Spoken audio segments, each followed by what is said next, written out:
Welcome, everyone, into the latest edition of the USFL podcast interview series, bringing you players, coaches, and personalities from around the United States Football League. Today, I am joined by one of the stars of this league and one of the hometown heroes, it seems, of this league in terms of growing the Birmingham connection to the USFL. It is Alex McGough, starting quarterback for the Birmingham Stallions, joining me on the show. Alex, great to chat with you on this. First off, congrats on many of the accomplishments so far this year. Team has been kicking it 6-2, really been rallying the troops as of late. How are things with you, though? Honestly, kind of starting into the season, it feels like almost like a role reversal of last year now, for year starting and getting all the reps, having to kind of step in for Jamar. Yeah, well, first off, thanks for having me on the show, Zach. I appreciate it. But yeah, it's been a role reversal, like you said. I never want to see anybody get hurt, and I'm upset, that he got hurt because he was, a good friend, good person, and it's hard to see when, all these people get hurt. But I just think that even last year we had the next man up mentality. I didn't ever question the talent that I had or if anybody else had on the team. So I just think that when the opportunity presented itself, we took advantage of it and tried not to look back or look at distractions, and we just try to focus on 1 week at a time and one play at a time, and we've been able to have success. You definitely have, and I think a lot of people have been very. I think in Birmingham have loved that attitude where you, Jamar, Skip Holtz kind of share that that triangular bond, if you will, between just team success first. We'll get where we need to, and we all can contribute as needed. What is your relationship like with Skip Holtz? It's funny, over the 2 years we've gotten to watch you I think you and Skip transform in a lot of ways. Just sideline interviews, discussions. We get a lot of the audio, as you know, a lot of the sideline mics, as you know, Yeah. so far. How's that relationship between you guys through 2 seasons now? Well, I think last year I was a little hard-headed, and I kind of would always butt heads with him. But I think this year I've trusted him and he's trusted me. And I think that you've seen the growth of us two together and the way that we can communicate on the field. And that comes from practice. Like that doesn't come from just like, oh, well, what are you seeing out there? It's like, it's collective over the week of me watching film and knowing what I like against their personnel and what he likes. And we just always bounce ideas off of each other and try to come up with the best play possible. But I just think the one thing that I'll say from year 1 to year 2 is just the trust in each other and the confidence that we have, that we both are going for the same thing and the same purpose. And he's helped me so much in a lot of ways in my life, on the field, off the field, and I owe him a lot, and I really appreciate him and everything he's done. I'm very glad, and I had to have a conversation with him earlier this year. Got to meet up with him at one of the meetups that you guys are at the beginning of the week 1 season of the season. Always a pleasure talking with him and getting a chat. Yep. And for yourself, it's funny, you Skip, you have to kind of, and company, you have to kind of rebuild the offense. It's funny, week 1, you get that win. There's a lot of key entries on this roster that were vital to what the identity of Birmingham was last year. So not only you stepping in for Jamar, but now you got Bobby Holly out, Bo Scarborough, you got bruisers on that run game that leave. And now you have, CJ Maribel's very talented. So is Quandre White, but it almost feels like you have to kind of find your identity. I would say, and correct me if I'm wrong, you can choose that, but it looks like you might've found some offensive identity. Is that process taking longer than you expected? Or you say you guys are finally cracking the code on what works best, given kind of the audibles you've had to make as a roster? Yeah, I will say, Marlon Williams was also lost in week 1. That too, yes. But I just think we're the same plays. We got the same plays. We got the same schemes, and I just think that it's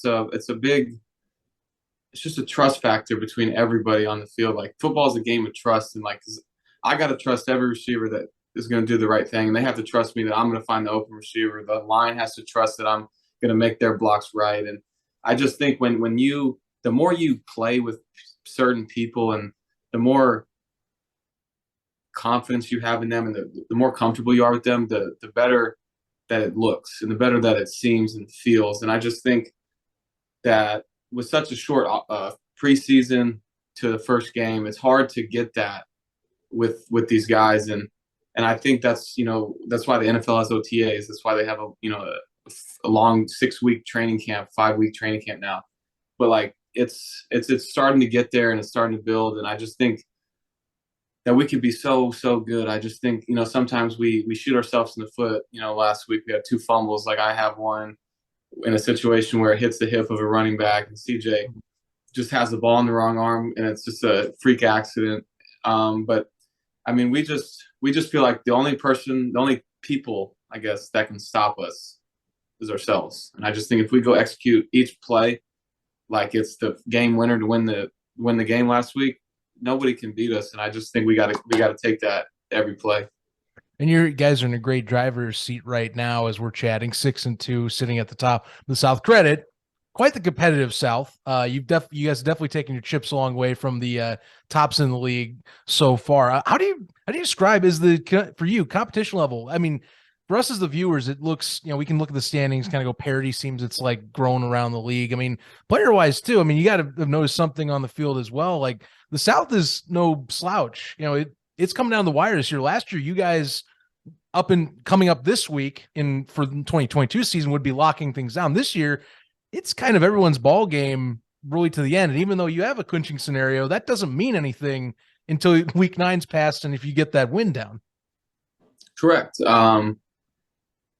I've always said this, and I'll say it again. Pete Carroll said to us, if you prepare like this week's the championship game, when it comes to the championship, it's just another game. And I just think that I don't look at, well, if we win, we are in the playoffs, or if we win, we win the whole thing.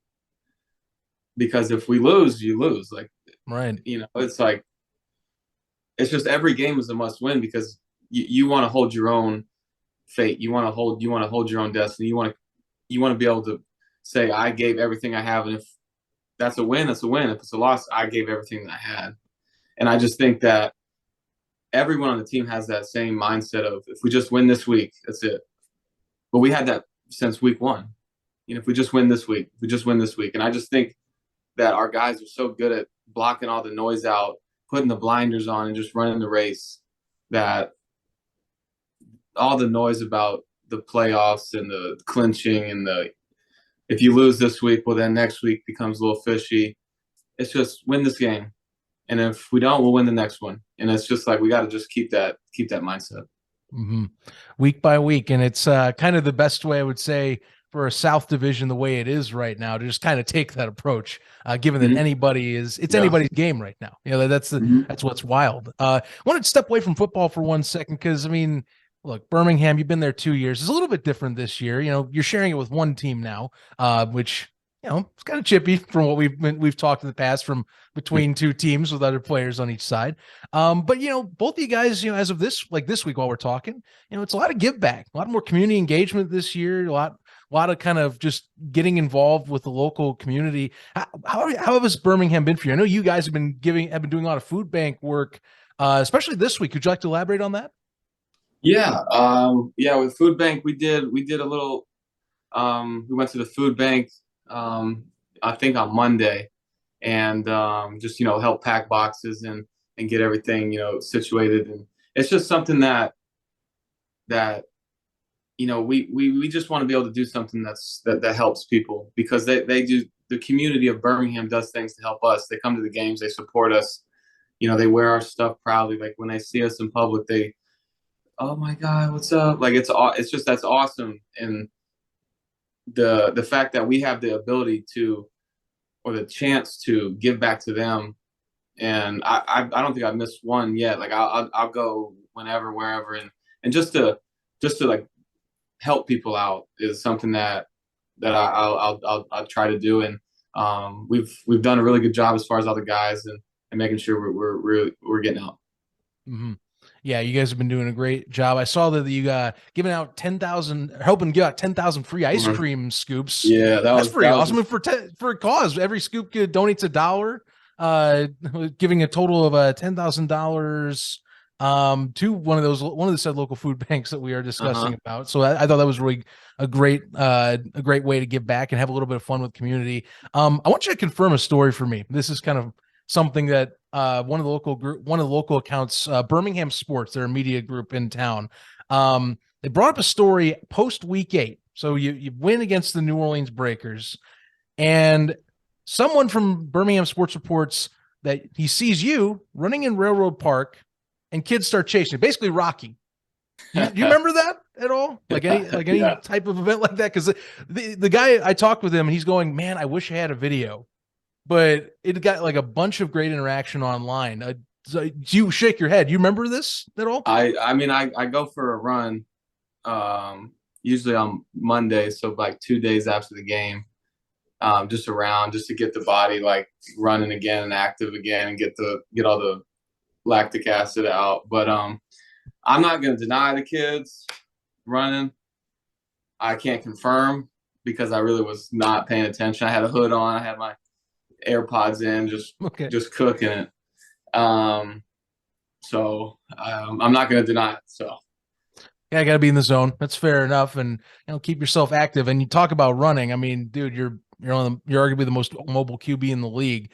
Is there an art to the scramble drill, to kind of just the break the pocket loose and kind of watch where you're going? Because I mean, sometimes it feels like it's a ballet dance when you have someone like yourself, or you watch another QB. Like there have people on FS1 that compared you to one or two plays of yours, like Patrick Mahomes' type of like evading. Is there any, I would say, non-impromptu style to that, or do you just kind of go with the flow once the pocket breaks? I mean, you said, is there an art to it, art form? It's freestyle art. It's just there's a couple like moves that I have like in my head because I know they work. Like if I'll step one way to go the other way, that's a move just to get them off balance and shift their weight just to get around them. But it's pretty much freestyle. Like it's just pure reactionary to where they are, how fast they're running, where they're looking almost, and it's something that I've always just had a feel for. I guess just ever since I was growing up, I just kind of always knew how to run around people. But I enjoy it. It's fun, and I know that it gives coach anxiety and all that, but it's fun, and I like it. And the line does a really good job too of letting people go, because I told him if the D line starts running in the opposite direction, he's mine. Like I'll take him. Like I've left the pocket, and I know that they're unblocked, and they've done a really good job of not getting holdings and things like that. And but yeah, it's a freestyle art form that I've tried to master.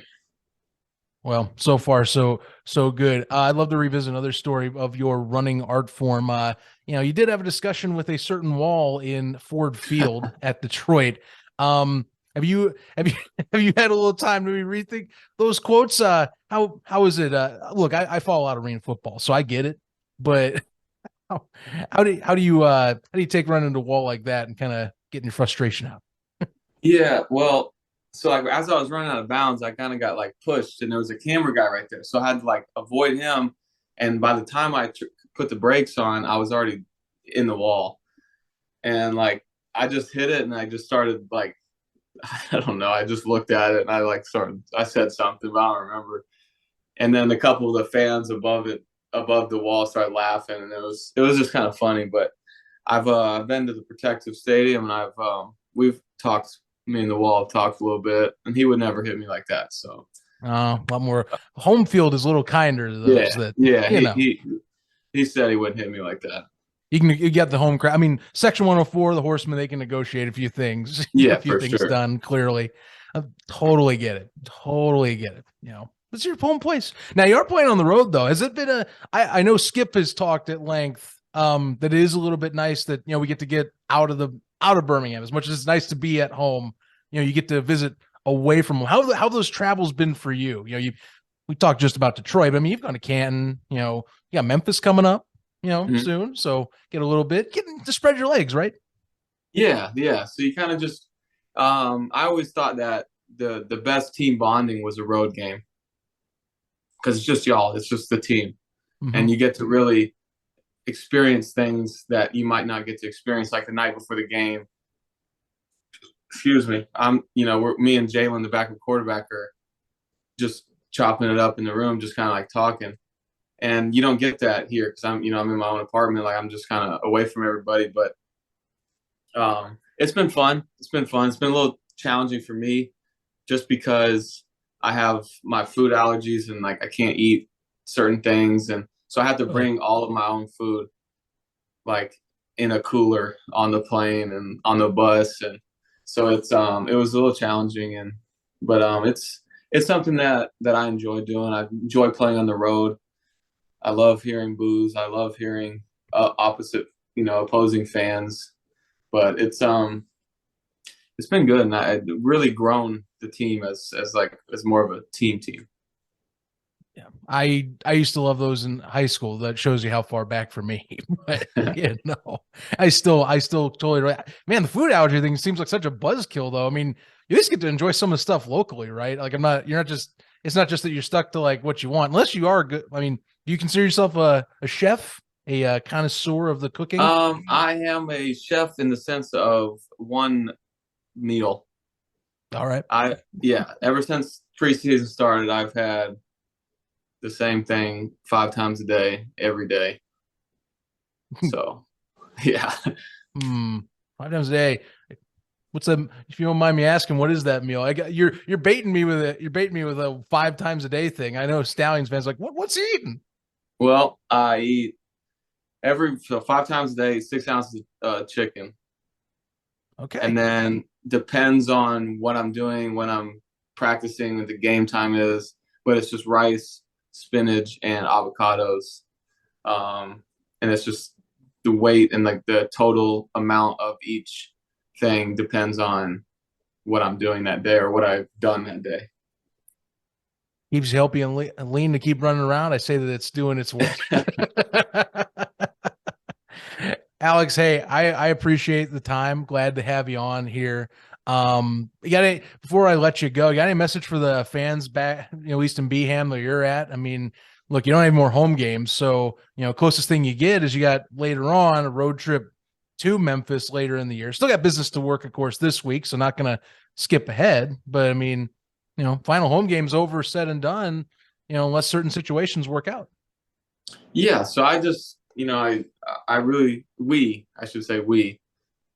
the Stallions, really, really appreciate them and everything that they've done this year as far as giving us a home field advantage, because that it was a true home field advantage. I mean, they were loud on defense and they would erupt when we would score. And I mean, it just helps a lot when you got people behind you. And after, before the last drive, I had everybody, you could hear them, just the confidence they were instilling in me, like they already knew that we were going to go score. So it was really good time. And I just want them to know we have not forgotten that we could still have another home game. That is something that we want and that we are going to try to get for them because they deserve it. And we'll see you there then, I guess. Hey, as you said, one game at a time would be pretty awesome for those fans. And if anything, it's just for overall league, it's great to watch. Great to watch you play. Great to see what the Stallions are doing. It's a fun team to watch it week in, week out. Can't wait to see what you guys do this weekend in a revenge game of sorts against the Houston Gamblers. Although now you got to go to Memphis for that, but yeah, it is what it is. Yep. Should be a fun one though. Alex, thank you for your time. Wishing you the best, man. Keep doing what you're doing. You're rocking out there, and we love watching you play. All right. Thanks, Zach. I appreciate it.